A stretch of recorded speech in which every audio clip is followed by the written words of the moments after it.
Vamos trazer aqui uma situação hipotética, né? Uma jovem, por exemplo, que um dia chega no seu consultório e quando você vê, ela está cheia de cortes no braço. Eu acho que todo mundo que atende criança, adolescente, mais adolescente, né?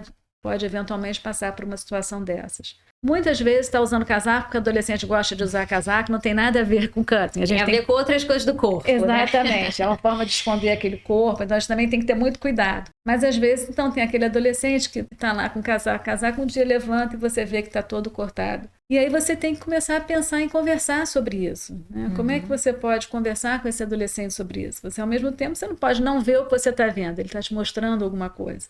E, ao mesmo tempo que você vai perguntar o que está acontecendo, que você está vendo aquilo ali, ver o que ele vai trazer a partir daquilo ali.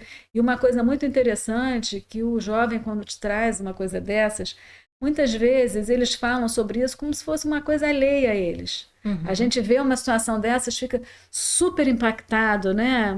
Eu era pediatra antes, então imagina para mim que eu trabalhei durante anos cuidando de crianças, preservando a vida, e de repente eu vejo aqueles jovens se machucando. Aquilo me causa um impacto. Só que muitas vezes o jovem traz isso e ele não parece impactado. Ele fala daquilo com uma distância. Né?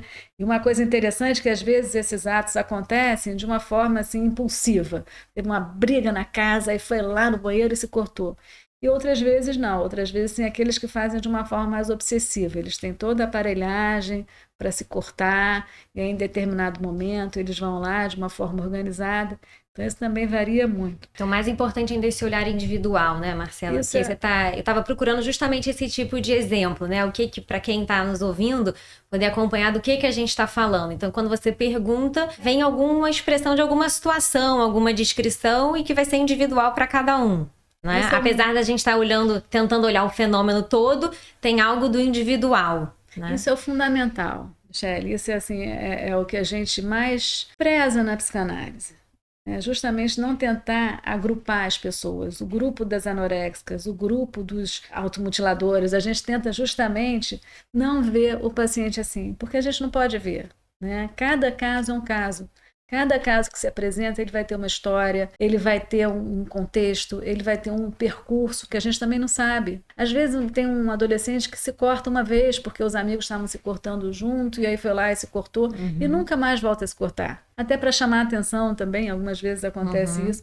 E outras vezes aquilo pode se dar ao longo de anos. Então a gente tem que ver cada caso, como ele se apresenta. E sabendo também que é fundamental, porque às vezes eles banalizam. E como a gente está vendo tanto, a gente tende às vezes a também não ver com uma dada importância. Só que a gente tem que ver isso como uma coisa muito séria, como uma comunicação muito séria que está acontecendo ali.